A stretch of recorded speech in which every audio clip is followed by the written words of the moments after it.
గజం భూమి కేవలం 5,000 రూపాయలతో 135 గజాల డిటిసిపి అండ్ రేరా ఫ్లాట్ కేవలం 7 లక్షలు మాత్రమే. సార్ నమస్తే సార్, సాల్మన్ గారు. విష్ణు గారు నమస్తే అండి. సాల్మన్ గారు, ఇప్పుడు రెగ్యులర్గా ఈ మ్యూచువల్ ఫండ్ ఎక్స్పర్ట్స్ అందరు ఏం చెప్తుంటారంటే నెలకు 15,000 చొప్పున 15 సంవత్సరాల పాటు ఇన్వెస్ట్ చేసుకుంటూ పోతే ఒక 15% CAGR చొప్పున 1 కోటి రూపాయలు వస్తుంది, 2 కోట్లు వస్తుందో రెగ్యులర్గా అందరు చెప్తుంటారు. అంటే నిజంగా అలా వర్కౌట్ అయ్యి 2 కోట్లు, 3 కోట్లు, 4 కోట్లు, 5 కోట్లు, 10 కోట్లు వచ్చిన ఫండ్స్ ఏమున్నా ఉన్నాయా? అంటే మీ ఎక్స్పీరియన్స్లో అలాంటి ఫండ్స్ను మీరేమన్నా చూసారంటే ఎక్కడైనా ఫేస్ చేశారా? విష్ణు గారు మంచి క్వశ్చన్ అడిగారండి. మనకి మ్యూచువల్ ఫండ్స్లో పవర్ ఆఫ్ కాంపౌండింగ్ అంటే చక్రవడ్డీ మహిమ, eighth wonder of the world according to Albert Einstein. అయితే విష్ణు గారు నేను ఒక్కటి అడుగుతాను, చెప్పండి. మనము చంద్రమండలానికి వెళ్ళాలంటే ప్రతిరోజు ఒక స్టెప్. మొదటి రోజు ఒక అడుగు వేసాం, రెండో రోజు 2 అడుగులు వేసాం, మూడో రోజు డబల్ అంటే 4 అడుగులు, 4గో రోజు 8 అడుగులు. ఇలా మనం ఇలా వేసుకుంటూ వెళ్తే చంద్రమండలానికి మనం ఎన్ని రోజుల్లో చేరగలం? 2 సంవత్సరాలు పడుతుందా, 20 సంవత్సరాలు పడుతుందా? చెప్పండి విష్ణు గారు. ఏమో సాల్మన్ గారు, మీరే చెప్పాలి దానికి. ఎందుకంటే నేను ఎప్పుడు అందరూ ఆలోచించలేదు చంద్రమండలానికి నడిచి వెళ్తే 8 సంవత్సరాలు పడుతుంది అనేది. సో మీరే చెప్పాలి అది కూడా. జనరల్గా విష్ణు గారు మనం ఏమనుకుంటామంటే 20 ఇయర్స్ అనుకుంటాం, అంటే చంద్రమండలం దూరం కాబట్టి, లేదా 2 ఇయర్స్ అనుకోండి. కానీ వండర్ ఏమిటంటే విష్ణు గారు, ప్రతిరోజు స్టెప్స్ డబుల్ అవుతున్నాయి. ఫస్ట్ స్టార్ట్ చేసినప్పుడు 1 అడుగు, రెండో రోజుకి 2 అడుగులే, మూడో రోజుకి 4 అడుగులే. కానీ మీరు నమ్మరు, 31 డేస్లో 6.5 లక్షల కిలోమీటర్లు కవర్ అవుతాయి.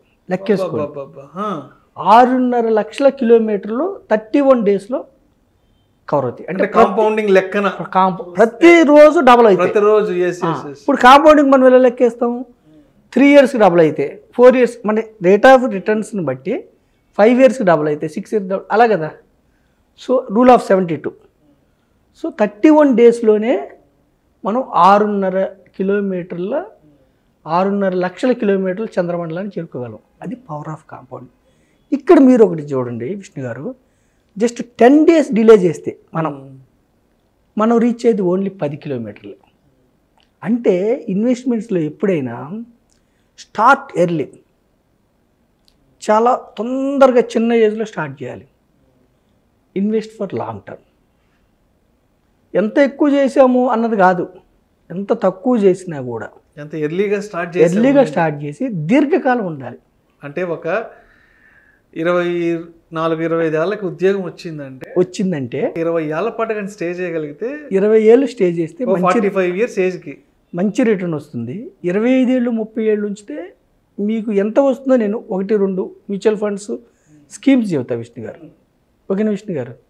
దీర్ఘకాలం ఉండాలి. ఇప్పుడు మన సెన్సెక్స్లో కూడా పవర్ ఆఫ్ కాంపౌండింగ్ 100 సెన్సెక్స్ 44 ఏళ్లలో 70,000 అయింది, 15%తో. ₹1,00,000 7 కోట్లు అయింది.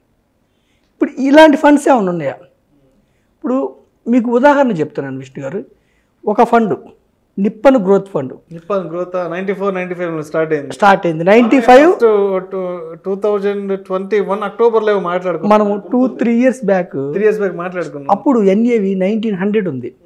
ఎవరైతే ₹1,00,000 పెట్టారో 1,90,00,000 లంసమ్ అయింది. సిప్ కూడా చెప్పాను నేను అప్పుడు.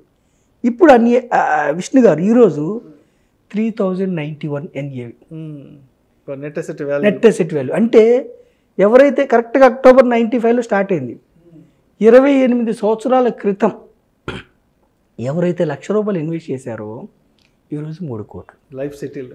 చాలా ఇంకా 3 కోట్లు అయింది. కానీ అన్ని సంవత్సరాల పాటు పేషెన్సీగా వెయిట్ చేయడం అనేది కూడా అదొక పెద్ద వండర్.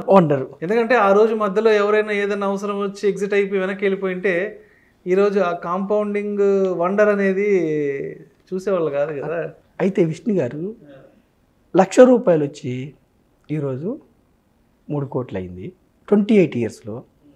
సరే, నెలకు 10,000 సిప్ చూడండి విష్ణు గారు, నెలకు 10,000 ఎవరైతే 28 సంవత్సరాల క్రితం స్టార్ట్ చేశారో వాళ్ళు ఈ రోజుకి కట్టింది 28 ఏళ్ళలో 33,60,000 ఈరోజుకి. ఫండ్ రిటర్న్ ఎంత ఇచ్చిందంటే విష్ణు గారు 22.42% ఇచ్చింది. మన సెన్సెక్స్ మనం ఎంత చెప్తున్నాము 15%. మాట్లాడుకో. నిప్పన్ గ్రోత్ ఫండ్ గత 28 ఏళ్ళలో 22.42% ఇచ్చింది. అయితే ఒకటి గుర్తుంచుకోండి విష్ణు గారు, మ్యూచువల్ ఫండ్స్ ఈక్విటీస్కి returns guarantee subject to market risk. ప్రేక్షకులకు చిన్న విజ్ఞప్తి, ఈ వీడియోలో ప్రస్తావించబడుతున్న అంశాలు కేవలం ప్రేక్షకులకు ఒక అవగాహన కొరకు, ఇన్ఫర్మేషన్ కొరకు, ఎడ్యుకేషన్ పర్పస్ కొరకు మాత్రమే వీటి గురించి మాట్లాడడం జరుగుతుంది. పెట్టుబడులు పెట్టేవాళ్ళు మీ ఫినాన్స్ ప్రొఫెషనల్ సంప్రదించి మాత్రమే తుది నిర్ణయం తీసుకోగలరని మా మనవి. రైట్ సార్, మంచి డిస్క్లైమర్ ఇచ్చారు విష్ణు గారు. Mutual funds are subject to markets. Past performance ఇలా ఉంది, ఫ్యూచర్ పెర్ఫార్మెన్స్ ఈ విధంగా ఉంటుందా? No one can predict. Market ఇలా ఉంటుందని ఎవరు చెప్పలేరు. కాకపోతే చరిత్ర ఆధారంగా సెన్సెక్స్, నిఫ్టీ మన యొక్క ఎకానమీకి సూచిక, ఇండస్ట్రియల్ గ్రోత్ సూచిక. మనం వాడే మనం ఏమైతే కన్జ్యూమ్ చేస్తున్నామో ఆ వస్తువులే. మన దేశం పురోగమించడానికి కార్పొరేట్ వ్యవస్థ. సో సెన్సెక్స్ 15% ఇస్తే Nippon growth fund mid cap fund 22.42% ఇచ్చింది. 33 లక్షల, నెలకు 10,000 లెక్కన 28 సంవత్సరాలు ఇన్వెస్ట్ చేస్తూ ఉంటే కట్టిన సొమ్ము 33,60,000. ఈ రోజుకి ఆ వాల్యూ 17 crores 18 lakhs. ఖచ్చితంగా 17 కోట్లు. 18 lakhs అంటే అరౌండ్ 18 కోట్లు అయింది.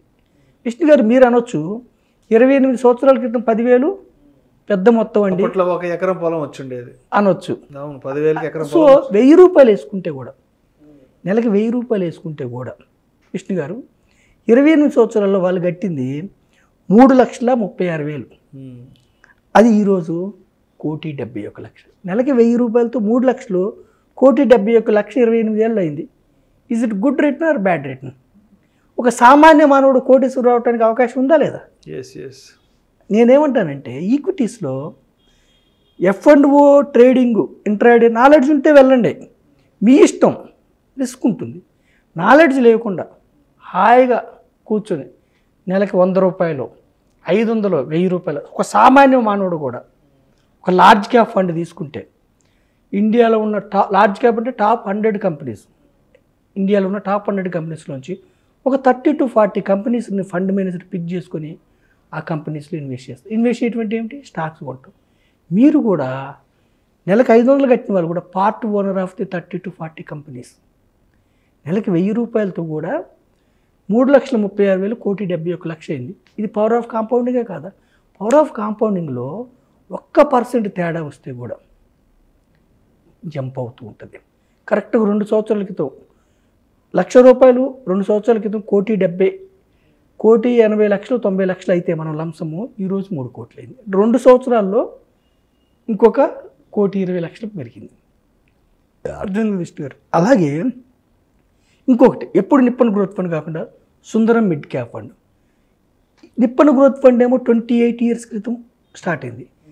Sundaram mid cap fund 21 years క్రితం స్టార్ట్ అయింది. ఎప్పుడంటే విష్ణు గారు 21 years అంటే అరౌండ్ 2002. ఓకేనా విష్ణు గారు? అప్పటి నుంచి కూడా ఈ ఫండ్ 23.5% రిటర్న్స్ ఇచ్చింది. NAV ఈరోజు 1,000 రీచ్ అయింది. అంటే ఎవరైతే 21 సంవత్సరాల క్రితం 1,00,000 పెట్టారో ఈరోజు 1 crore. ఓకేనా విష్ణు గారు? ఎవరైతే ఒక్కసారి NFO వచ్చినప్పుడు 1,00,000 పెట్టారో ఈరోజు NAV 1,000 రూపాయలు, అంటే 1,00,00,000 రూపాయలు 21 yearsలో. మనం 15% లెక్కేస్తే 20 ఏళ్లలో 1,00,000 వచ్చి 15% లెక్కేస్తే 15 లక్షలు, 16 లక్షల దగ్గర ఆగిపోద్ది. కానీ ఇది 23.5% ఇచ్చింది. ఎప్పటికి లాగిస్తుందా చెప్పలేము. అంటే పవర్ ఆఫ్ కాంపౌండింగ్ని అర్థం చేసుకోవడానికి చెప్తున్నా నేను.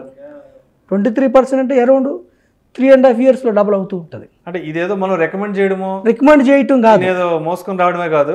కాంపౌండింగ్ ఎఫెక్ట్ అనేది ఎట్లా వర్కౌట్ అవుతుంది లాంగ్ రన్లో కాంపౌండింగ్ ఎఫెక్ట్ వల్ల రిటర్న్స్ ఎక్కువ వస్తే మళ్ళీ డబుల్ అవుతుంది. మాట్లాడుకోవడం అంతే, మంచిది. Not about the product. రెండవది ఏమిటంటే ఈక్విటీస్లో ఎప్పుడైనా దీర్ఘకాలం ఉండాలి. దీర్ఘకాలం ఉంటే ఈక్విటీస్లో రిస్క్ తగ్గుతుంది. 15-20 సంవత్సరాలు ఉన్న వాళ్ళకి సెన్సెక్స్లో 0 negative returns, roll back returns. Any year start చేయండి, స్టార్ట్ చేసిన దగ్గర నుంచి 15 ఏళ్ళు ఏ ఇయర్లో ఉన్న వాళ్ళకి నెగిటివ్ రిటర్న్స్ లేవు. 20 ఇయర్స్ ఉన్న వాళ్ళకి నెగిటివ్ రిటర్న్స్ లేవు. 10 ఏళ్ళు ఉంటే ఒక్కసారి వచ్చింది. మరి ఫ్యూచర్లో కూడా 10 ఏళ్ళకి ఒకసారి వస్తుందంటే ఒకసారి రావచ్చు, 2 సార్లు రావచ్చు. ఆ టైంలో యుద్ధం వచ్చో ఇంకొకటి వచ్చో నెగిటివ్ రిటర్న్స్ రావచ్చు. ఈక్విటీస్లో ఏమిటంటే లాంగ్ రన్ ఉంటే మనకి 0 రిస్క్ ఉంది, 15% అబౌవ్. చరిత్ర ఆధారంగా చెప్తున్నాం. ఎప్పుడన్నా డౌన్ అయితే కూడా మనం మళ్ళీ వెయిట్ చేస్తే బౌన్స్ బ్యాక్ అవుతుంది ఎకానమీ. రెండవది ఏమిటంటే విష్ణు గారు, సుందరం మిడ్ క్యాప్ కూడా 21 ఇయర్స్లో కోటీశ్వరం చేసింది. నెలకు 10,000 సిప్ చెప్తున్నాను, లంసమ్ము చెప్తున్నాను, సిప్ నెలకు 10,000 21 ఇయర్స్లో. వాళ్ళు కట్టింది 25 లక్షలు. ఓకేనా విష్ణు గారు? వచ్చిన అమౌంట్ 4,76 lakhs. నెలకు 10,000 21 సంవత్సరాల పాటు కడితే కట్టింది 25 lakhs అరౌండ్ 4,76,00,000 వచ్చింది. ఎంత పర్సెంటేజీ? అరౌండ్ 23.5% CAGR ఇచ్చింది సుందరం మిడ్ క్యాప్. నెలకు 10,000 ఎక్కువ అనుకుంటే కూడా నెలకి 1,000 రూపాయలు, సామాన్య మానవుడు నెలకి 1,000 రూపాయలు ఇన్వెస్ట్ చేస్తే 21 ఇయర్స్ పాటు ఇలాగే కట్టింది ఎంత? అతను కట్టింది 2.5 లక్షలు, వచ్చింది 47 లక్షలు. అంటే ఇది ఎందుకు చెప్తున్నామంటే పవర్ ఆఫ్ కాంపౌండింగ్ వర్కౌట్ కావాలంటే మోర్ దాన్ 10 ఇయర్స్ 15 ఇయర్స్ ఉండాలి. రెండవది ఏమిటంటే ఎప్పటికీ ఫండ్ స్లోప్ వైజ్గా ఇలా పెరుగుతుందంటే పెరగదు. ఇప్పుడు ఈరోజు 47 లక్షలు అయింది అన్నాం మనం 21 ఇయర్స్లో. ఒక 2-3 నెలలు వరుసగా మార్కెట్స్ ఫాల్ అయితే 47 లక్షలు మళ్ళీ 35కి వస్తుంది. అది అర్థం చేసుకోవాలి మనం. సిప్లో ఏమిటంటే ఎవ్రీ మంత్ కట్టడం వల్ల తగ్గినప్పుడల్లా మనకి నెంబర్ ఆఫ్ యూనిట్స్ ఎక్కువ వస్తాయి, తక్కువ రేట్స్కి షేర్లు దొరుకుతూ ఉంటాయి. మార్కెట్స్ బెంబేలు పడకుండా మనం మార్కెట్స్ తగ్గినప్పుడు, ఇప్పుడు సిప్లో ఏమవుతుంది, తగ్గినప్పుడు ఇన్వెస్ట్ చేస్తాం, పెరిగినప్పుడు ఇన్వెస్ట్ చేస్తాం, అందుకని వెల్త్ క్రియేట్ అవుతుంది. ఈవెన్ లంసంలో కూడా దీర్ఘకాలం ఉంటే మనకి ట్రెడిషనల్ ఇన్వెస్ట్మెంట్స్, బ్యాంక్ ఎఫ్డి కానీ, ఎల్ఐసి ఇన్సూరెన్స్ పాలసీస్ కానీ, సుకన్య సమృద్ధి కానీ, గోల్డ్ కానీ, వీటిలన్నిటికంటే కూడా ఈక్విటీస్ అనేది wealth creators. Real estate and equities are wealth creators. అది ప్రూవ్ చేయబడింది. మనం గత చరిత్ర చెప్పగలము, భవిష్యత్తు ప్రెడిక్ట్ చేయలేము. సో నేను యూత్కి ఇచ్చే సందేశం ఏమిటంటే 100 రూపీస్ స్టార్ట్ చేస్తారా, 500 స్టార్ట్ చేస్తారా, 1000 స్టార్ట్ చేస్తారా, 5000 స్టార్ట్ చేస్తారా, మీ ఇష్టం. మీ యొక్క ఇన్కమ్ను బట్టి మీరు చూజ్ చేసుకోండి. కానీ లక్ష్యం, గోల్, ఒక లక్ష్యం పెట్టుకోండి. నాకు 20 ఏళ్ళలో ఇంత డబ్బు కావాలి, 30 ఏళ్ళలో ఇంత డబ్బు. గోల్ ఆధారంగా మీరు ఇన్వెస్ట్ చేయగలిగితే పెద్ద మొత్తం మీరు ఇన్వెస్ట్ అయిపోయినా కానీ ధనవంతునిగా రిటైర్ అవ్వచ్చు, ధనవంతునిగా జీవించవచ్చు, పిల్లల ఎడ్యుకేషన్ గొప్పగా ఇవ్వచ్చు. మన లివింగ్ స్టైల్ ఒక 20 ఇయర్స్ తర్వాత మారిపోవచ్చు. అంటే ఈక్విటీస్ అనేది వెల్త్ క్రియేటర్స్ అని చరిత్ర ప్రూవ్ చేసింది. ఇంతకుముందు మనం చెప్పడం లేదు. ఇప్పుడు సెన్సెక్స్ హిస్టరీ ఉంది, మనకి నిఫ్టీ హిస్టరీ ఉంది, మ్యూచువల్ ఫండ్స్ హిస్టరీ ఉంది. 2 ఫండ్సే చెప్పాను నేను, టైం ఉండలేదు కాబట్టి. అలా 20 ఇయర్స్ బ్యాక్ స్టార్ట్ అయిన చాలా ఫండ్స్ 12%, 15%, 18%, 20%, 22% కూడా ఇచ్చినాయి. చాలా ఫండ్స్ ఇచ్చినాయి. అయితే ఒకటి గుర్తుంచుకోండి, ఈ యొక్క రిటర్న్స్ అనేవి గ్యారంటీ కాదు. Mutual funds are subject to market ఒడిదుడుకులకి ఇవి లోబడి ఉంటాయి. Past performance may not sustain in future. గత చరిత్ర ఫ్యూచర్లో వస్తుందా అంటే చెప్పలేము. రిస్క్ని అర్థం చేసుకొని ఇన్వెస్ట్ చేస్తే ఈక్విటీస్లో ఈక్విటీ డైవర్సిఫైడ్ మ్యూచువల్ ఫండ్స్ అనేవి మీకు చింత లేకుండా చక్కటి మ్యూచువల్ ఫండ్స్ తీసుకొని మీ లక్ష్యానికి అనుగుణంగా మీరు ఇన్వెస్ట్ చేసుకుంటూ వెళ్తే మీ యొక్క ఆర్థిక లక్ష్యాలను చేరుకోవచ్చు. అది విష్ణు గారు, power of compounding effect. Thank you so much Salman గారు. అంటే లాంగ్ రన్లో లాంగ్ టెన్యూర్ ఇన్వెస్ట్మెంట్స్ విషయంలో పవర్ ఆఫ్ కాంపౌండింగ్ అనేది ఏ విధంగా వర్కౌట్ అవుతుంది, దానివల్ల ఎటువంటి రిటర్న్స్ మన చేతికి వస్తాయనే అంశం గురించి చాలా చక్కగా మన ప్రేక్షకులకు మీ విశ్లేషణ ద్వారా తెలియజేస్తారు. Thank you so much sir. Thank you Vishnu గారు, థ్యాంక్ యూ సో మచ్. ప్రేక్షకుల విజ్ఞప్తి, ఈ వీడియోలో ప్రస్తావించబడిన అంశాలు కేవలం ప్రేక్షకులకు ఒక అవగాహన కొరకు, ఒక ఇన్ఫర్మేషన్ కొరకు, ఒక ఎడ్యుకేషన్ పర్పస్ కొరకు మాత్రమే వీటి గురించి ప్రస్తావించడం జరిగింది. వీటిని రికమెండ్ చేయడం అయితే మా ఉద్దేశం కాదు. గత చరిత్ర ఆధారంగా రిటర్న్స్ ఎలా ఉన్నాయి, హిస్టారికల్ డేటా ప్రకారం ఏ ఫండ్ ఎలా పెర్ఫామ్ చేసింది అనే దాని బేస్గా మాత్రమే దీని గురించి మాట్లాడుకోవడం జరిగింది. Mutual fund investments are subject to market risk. Read all the related documents and schemes carefully before investing. తప్పనిసరిగా డిస్క్లైమర్ని ఎప్పుడు గుర్తుపెట్టుకోవాల్సిన అవసరం ఎంతైనా ఉంది. Thank you so much.